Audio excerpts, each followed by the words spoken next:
નમસ્કાર દર્શક મિત્રો, આઈઆરઆરપીસી ન્યૂઝમાં આપનું હાર્દિક સ્વાગત છે। હું છું આપની સાથે સંધ્યા। તો સમાચારની શરૂઆત કરતા પહેલા નજર કરીશું આજના મુખ્ય સમાચાર પર। ભરૂચ સ્થાનિક સ્વરાજ્યની ચૂંટણીમાં 336 બેઠકો પર 956 ઉમેદવારોનું ભાવિ નક્કી કરાશે। 10,86,000 મતદારો મતદાન પ્રક્રિયા માટે પત્રકાર પરિષદ યોજાય। રવિવારે મતદાન પ્રક્રિયા યોજાશે। ભરૂચ નગરપાલિકામાં વર્ષ 2007માં ભાજપનું બોર્ડ તોડી 9 મહિના માટે પ્રમુખ બનેલા જિગ્નેશ બ્રહ્મભટ્ટ 2026માં કરશે પુનરાવર્તન। જુઓ વિશેષ અહેવાલ। જૂનું ભરૂચ આજે પણ જૂનું ભરૂચ, વોર્ડ 11માં પરિવર્તન કે પુનરાવર્તન, યુવા નેતા સાથે જુઓ વિશેષ અહેવાલ। સંસ્કાર ભારતી ટ્રસ્ટ દ્વારા સંચાલિત રૂંગટા વિદ્યા ભવન શાળામાં પંચાયતી રાજ દિવસના અવસરે વિદ્યાર્થીઓમાં સ્થાનિક સ્વરાજ્ય પ્રણાલી પ્રત્યે જાગૃતિ લાવવા માટે વિદ્યાર્થી પરિષદની ચૂંટણીનું આયોજન કરવામાં આવ્યું હતું। આ આયોજનનો મુખ્ય હેતુ વિદ્યાર્થીઓને લોકતંત્રની પ્રક્રિયા અને મતદાનના મહત્વ વિશે પ્રાયોગિક સમજ આપવાનો હતો। આ પ્રસંગે શાળાના દરેક વિદ્યાર્થીએ ઉત્સાહપૂર્વક ભાગ લીધો અને પોતાના મતાધિકારનો ઉપયોગ કરીને પોતાના પ્રતિનિધિઓને પસંદ કર્યા। હેડ બોય, હેડ ગર્લ તેમજ વિવિધ સમિતિઓના ઇન્ચાર્જ જેવા પદો માટે ચૂંટણી યોજાઈ હતી। વિદ્યાર્થીઓએ સંપૂર્ણ શિસ્ત અને જવાબદારી સાથે મતદાન પ્રક્રિયામાં ભાગ લીધો, જે લોકતંત્રના મૂલ્યો પ્રત્યે તેમની જાગૃતતા દર્શાવે છે। આ પ્રકારની પ્રવૃત્તિઓ દ્વારા વિદ્યાર્થીઓમાં નેતૃત્વ, જવાબદારી અને સામાજિક સમજણ વિકસાવવામાં પણ મદદ મળે છે। સુકલત્રી જિલ્લા પંચાયત અને 4 તાલુકા પંચાયત બેઠકની જનસંપર્ક સભા કોંગ્રેસના પ્રચારક કરશનદાસ બાપુ અને ભરૂચ જિલ્લા કોંગ્રેસ પ્રમુખ રાજેન્દ્રસિંહ રાણાની ઉપસ્થિતિમાં યોજાઈ હતી। વાગરા વિધાનસભામાં સમાવિષ્ટ સુકલત્રી જિલ્લા પંચાયત અને 4 તાલુકા પંચાયતની બેઠક પર કોંગ્રેસની જાહેર જનસંપર્ક સભાનું આયોજન કરાયું હતું। સભામાં કરશનદાસ બાપુએ ભાજપ અને આપને આડે હાથ લીધા હતા। 26 તારીખે કોંગ્રેસ તરફી મતદાન કરવા આહ્વાન કર્યું હતું। સાથે જ ભરૂચ જિલ્લા કોંગ્રેસ પ્રમુખ રાજેન્દ્રસિંહ રાણાએ પણ ભાજપ અને આપ પાર્ટી પર આકરા પ્રહારો કર્યા હતા। સુકલત્રી જિલ્લા પંચાયત 28 બેઠકના ઉમેદવાર ઇન્દ્રસિંહ પરમાર તથા 4 તાલુકા પંચાયત તવરા, સુકલત્રી, નિકોરા અને જનોર બેઠકની જનસંપર્ક સભામાં પણ કોંગ્રેસનો ભવ્ય વિજય વિશ્વાસ વ્યક્ત કરાયો હતો। સાથે જ આ પૂર્વ પટ્ટી વિસ્તારના વિકાસને વેગ આપવા 100% મતદાનની પણ અપીલ કરવામાં આવી હતી। ભરૂચ નગરપાલિકાના 11 વોર્ડમાં કુલ 44 બેઠકો છે અને તમામ બેઠકો ઉપર ભાજપ કોંગ્રેસના ઉમેદવારો સાથે અપક્ષ અને આમ આદમી પાર્ટી તથા AIMIMના ઉમેદવારો પણ ચૂંટણી જંગમાં ઉતર્યા હોય, જેના પગલે હાલની ભરૂચ નગરપાલિકાની ચૂંટણીમાં કોંગ્રેસ 40 ઉમેદવારોમાંથી 20 બેઠકો ઉપર લાવે તો અન્ય પક્ષના ઉમેદવારો પણ જો બેઠકો જીતે તો તોડજોડની રાજનીતિ સાથે 2017નું પુનરાવર્તન 2026માં થઈ શકે તેમ છે। જોકે વોર્ડ નંબર 8ના ભાજપના જ ઉમેદવાર મિહિર સોલંકીએ પણ કહ્યું હતું કે જિગ્નેશ બ્રહ્મભટ્ટ કે તેના ઘરમાંથી પણ ભાજપમાંથી ટિકિટ મળી નથી, એટલે કોંગ્રેસમાંથી એ ઉમેદવારી કરી છે, પરંતુ ભાજપ વિકાસમાં માનનારી છે।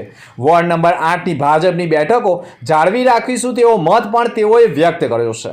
2007માં જિગ્નેશ બ્રહ્મભટ્ટે ભાજપનું બોર્ડ તોડી કોંગ્રેસનું બોર્ડ ઊભું કરી પોતે નગરપાલિકાના પ્રમુખ બન્યા। સતત તોડજોડની રાજનીતિ વચ્ચે 2007માં 9 મહિના જિગ્નેશ બ્રહ્મભટ્ટ નગરપાલિકાના પ્રમુખ તરીકે સુકાન સંભાળ્યું। કાયદાકીય કાવા દાવા બાદ તેઓ 2.5 વર્ષની પ્રમુખ પદની ટર્મ પૂરી કરી શક્યા ન હતા। હાલમાં જિગ્નેશ બ્રહ્મભટ્ટે વોર્ડ નંબર 8માં ભાજપમાંથી ટિકિટની માંગણી કરી અને તેમને ટિકિટ ન મળી તો તેમના ઘરમાંથી પણ પત્નીને ટિકિટ ન મળવાના કારણે તેઓની આશા ઉપર પાણી ફરી વળ્યું હતું, જેના કારણે બંને ટિકિટ ન મળતા જિગ્નેશ બ્રહ્મભટ્ટે પણ વોર્ડ 8માંથી કોંગ્રેસમાંથી પોતે અને આખી પેનલ ઉતારી હાલની ચૂંટણીમાં ઘણા વોર્ડમાં કોંગ્રેસના ઉમેદવારોનો પ્રચાર પ્રસાર સત્તા પક્ષ માટે ગંભીર બની ગયો હોય। નગરપાલિકાની ચૂંટણીમાં 2007નું પુનરાવર્તન જિગ્નેશ બ્રહ્મભટ્ટ લાવી શકે તેવો ભય પણ ઊભો થયો છે અને રાજકારણમાં આ માહોલ ઊભો થયો છે। જોકે રવિવારે મતદાન પ્રક્રિયા અને તેની ટકાવારી નક્કી કરશે। કયા પક્ષોના ઉમેદવારોના પલ્લા ભારે છે, 28 એપ્રિલે મતગણતરી થતાં જ ઉમેદવારોના ભાવિ નક્કી થશે અને ત્યારબાદ નગરપાલિકામાં તોડજોડની રાજનીતિ પણ થઈ શકે તેવી શક્યતાઓ પણ હાલ રાજકારણમાં વર્તાઈ રહી છે। ભરૂચ નગરપાલિકાનો વોર્ડ નંબર 11 એટલે જૂનું ભરૂચ, અને આ વિસ્તારનું સૌથી કોઈ ઐતિહાસિક વારસો ધરાવતું હોય તો તે છે રતન તળાવ. અને રતન તળાવના બ્યુટિફિકેશન માટે પણ વારંવાર બૂમો ઉઠી, અને હવે રતન તળાવનું બ્યુટિફિકેશન માટે પુરાણ કરીને પણ કામગીરી કરવામાં આવી રહી હોય આ વોર્ડમાં આજે પણ વારંવાર રોડ રસ્તા બનાવવા પડતા હોય અને હિન્દુત્વના નામે મત લેવાતા હોય તેવી વાતો વચ્ચે ભાજપ સામે કોંગ્રેસે યુવા ચહેરા તરીકે નિખિલ શાહને પેનલ સાથે મેદાનમાં ઉતારતા આ વોર્ડમાં આમ આદમી પાર્ટીની પણ પેનલ છે, જેના કારણે ત્રિપાંખીય જંગમાં આખરે નુકસાન કોને, ભાજપ કે કોંગ્રેસને? પરંતુ આ વોર્ડમાં પરિવર્તન આવશે કે પુનરાવર્તન, તેવા સવાલો વચ્ચે યુવા ચહેરા નિખિલ શાહે આજે પણ જૂનું ભરૂચ એ જૂનું ભરૂચ રહ્યું હોવાનું કહ્યું છે. ભરૂચ નગરપાલિકાના 11 વોર્ડમાં કુલ 44 બેઠકો છે અને તમામ બેઠકો ઉપર ભાજપ કોંગ્રેસના ઉમેદવારો સાથે અપક્ષ અને આમ આદમી પાર્ટી તથા AIMIMના ઉમેદવારો પણ ચૂંટણી જંગમાં ઉતર્યા હોય, જેના પગલે હાલની ભરૂચ નગરપાલિકાની ચૂંટણીમાં કોંગ્રેસ 40 ઉમેદવારોમાંથી 20 બેઠકો ઉપર લાવે તો અન્ય પક્ષના ઉમેદવારો પણ જો બેઠકો જીતે તો તોડજોડની રાજનીતિ સાથે 2017નું પુનરાવર્તન 2026માં થઈ શકે તેમ છે.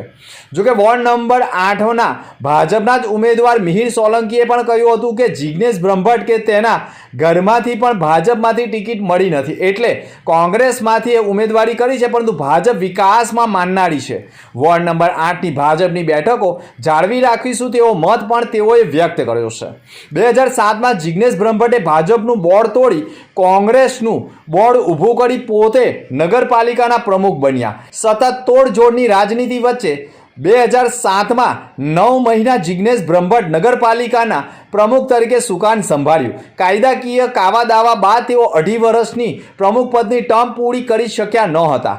હાલમાં જિગ્નેશ બ્રહ્મભટ્ટે વોર્ડ નંબર 8માં ભાજપમાંથી ટિકિટની માંગણી કરી અને તેમને ટિકિટ ન મળી તો તેમના ઘરમાંથી પણ પત્નીને ટિકિટ ન મળવાના કારણે તેઓની આશા ઉપર પાણી ફરી વળ્યું હતું, જેના કારણે બંને ટિકિટ ન મળતા જિગ્નેશ બ્રહ્મભટ્ટે પણ વોર્ડ 8માંથી કોંગ્રેસમાંથી પોતે અને આખી પેનલ ઉતારી હાલની ચૂંટણીમાં ઘણા વોર્ડમાં કોંગ્રેસના ઉમેદવારોનો પ્રચાર પ્રસાર સત્તા પક્ષ માટે ગંભીર બની ગયો હોય. નગરપાલિકાની ચૂંટણીમાં 2007નું પુનરાવર્તન જિગ્નેશ બ્રહ્મભટ્ટ લાવી શકે તેવો ભય પણ ઊભો થયો છે અને રાજકારણમાં આ માહોલ ઊભો થયો છે. જોકે રવિવારે મતદાન પ્રક્રિયા અને તેની ટકાવારી નક્કી કરશે. કયા પક્ષોના ઉમેદવારોના પલ્લા ભારે છે? 28 એપ્રિલે મતગણતરી થતાં જ ઉમેદવારોના ભાવિ નક્કી થશે અને ત્યારબાદ નગરપાલિકામાં તોડજોડની રાજનીતિ પણ થઈ શકે તેવી શક્યતાઓ પણ હાલ રાજકારણમાં વર્તાઈ રહી છે. ભરૂચ જિલ્લાના હાંસોડ તાલુકાના કંટિયાજાર ગામના સામાન્ય ગામથી પ્રસ્થાન કરનાર પ્રોફેસર હિંમત પટેલ આજે શિક્ષણ ક્ષેત્રે સમર્પણ, સંઘર્ષ અને સફળતાનું જીવંત પ્રતીક બની ઊભા રહ્યા છે. સામાન્ય પરિવારમાં જન્મેલા હિંમતભાઈએ બાળપણથી જ શિક્ષણ પ્રત્યેની લગન અને મહેનતના બળે પોતાના જીવનનો માર્ગ નિર્ધારિત કર્યો હતો. તેઓએ નિવૃત્તમય જીવનમાં પણ અનેક વિદ્યાર્થીઓને માર્ગદર્શન બની રહ્યા છે. પ્રાથમિક શિક્ષક તરીકે કારકિર્દીની શરૂઆત કરનાર હિંમત પટેલે ગ્રામ્ય વિસ્તારમાં શિક્ષણનો દીવો પ્રગટાવ્યો. વિદ્યાર્થીઓને માત્ર પાઠ્ય પુસ્તક પૂરતું જ નહીં પરંતુ જીવન મૂલ્યો અને સંસ્કારોથી પણ સમૃદ્ધ બનવાનો તેમનો પ્રયાસ સતત રહ્યો. ગામડાના વિદ્યાર્થીઓને ઉચ્ચ શિક્ષણ મળી રહે તે માટે તેમણે અનેક પ્રયત્નો કર્યા અને પોતાના કાર્યથી આજે અનેક વિદ્યાર્થીઓ પોતાની કારકિર્દી બનાવવા માટે અભ્યાસ કરી રહ્યા છે. તેઓ કોલેજના પ્રાધ્યાપક તરીકે પણ સેવા આપતા ત્યારે પણ તેમણે હજારો વિદ્યાર્થીઓને જવાબદારી સાથે ભણતર માટેની આર્થિક મદદ અને જીવનમાં આગળ વધવા માટે પ્રેરણા આપી છે. તેઓએ વિદ્યાર્થીઓના સર્વાંગીય વિકાસ અને તેમણે સેમિનાર, સંમેલન અને વિદ્યાર્થીઓને વિવિધ શૈક્ષણિક પ્રવૃત્તિઓનું આયોજન કર્યું. માત્ર શિક્ષણ પૂરતું જ નહીં પરંતુ સમાજ પ્રત્યેની જવાબદારી નિભાવવા માટે પણ તેઓ સતત સક્રિય રહ્યા છે. ભરૂચ શહેરમાં ચૂંટણીના પ્રચાર પ્રસાર હવે શાંત થયા છે અને રવિવારે મતદાન પ્રક્રિયા યોજાનાર છે.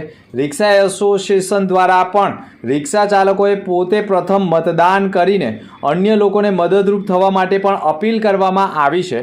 રિક્ષા ચાલકોએ ઉંમરલાયક વ્યક્તિઓ પણ મતદાન મથક સુધી પહોંચાડવાના પ્રયાસો રિક્ષા ચાલકો કરે તેવી પણ અપીલ કરાઈ રહી છે. ભરૂચ જિલ્લા તાલુકા પંચાયતો અને નગરપાલિકાની સામાન્ય ચૂંટણીની 336 બેઠકો માટે 10,86,000 મતદારો 956 ઉમેદવારોનું ભાવિ નક્કી કરશે. ચારે પાલિકા માટે 219 અને જિલ્લા તાલુકા પંચાયત માટે 1,134 મતદાન મથકોએ મતદાન કરવામાં આવશે. 4 પાલિકા 33 વોર્ડની 126 બેઠકોની 345 ઉમેદવારો વચ્ચે ચૂંટણીમાં 2,19,000 મતદારો અને જિલ્લા પંચાયત માટે ચૂંટણીમાં 33 બેઠકો માટે 111 ઉમેદવારો અને 9 તાલુકાની 177 બેઠકો માટે 500 ઉમેદવારો વચ્ચે ચૂંટણીમાં કુલ 8,67,000 મતદારો ભાગ લેશે. સ્થાનિક સ્વરાજ્યની ચૂંટણી માટે ન્યાય, તટસ્થ અને પારદર્શિતા સાથે સંપન્ન થાય તે માટે જિલ્લા ચૂંટણી અધિકારી ગૌરાંગ મકવાણાના માર્ગદર્શન હેઠળ તૈયારીઓ પૂર્ણ કરાઈ છે. ચૂંટણી માટે કુલ 6,663 સ્ટાફની ફાળવણી કરાઈ છે. અત્યાર સુધીમાં આચારસંહિતા ભંગની 5 ફરિયાદ મળી હોવાના અહેવાલો સામે આવ્યા છે. તમામ મતદાન મથકોએ પોલિંગ સ્ટાફની પણ વ્યવસ્થા અને મતદાન મથકો સહિત જિલ્લાના સમગ્ર વિસ્તારમાં કડક સુરક્ષાના પ્રબોધ હાથ ધરાયા છે. સ્થાનિક સ્વરાજ્યની ત્રણેય સંસ્થાઓની કુલ 348 પૈકી 12 બિનહરીફ બાદ 336 બેઠક માટે 10,86,000 મતદારો 956 ઉમેદવારોનું ભાવિ નક્કી કરશે, જેમાં ચારેય નગરપાલિકા માટે 219 અને જિલ્લા પંચાયત તથા તાલુકા પંચાયતો માટે પણ 1,134 મતદાન મથકો ઊભા થશે. જિલ્લા અને તાલુકા પંચાયત માટે 212 અતિ સંવેદનશીલ તો 330 સંવેદનશીલ છે. 4 પાલિકાના 98 મતદાન મથકો અતિ સંવેદનશીલ અને 48 સંવેદનશીલ છે. ભરૂચ જિલ્લા ચૂંટણી અધિકારી અને ગૌરાંગ મકવાણાએ પણ રવિવારે મતદાનનો સમય સવારે 7 થી સાંજે 6 કલાકનો હોય તમામ નાગરિકોએ અવશ્ય મતદાન કરવા અપીલ કરી છે.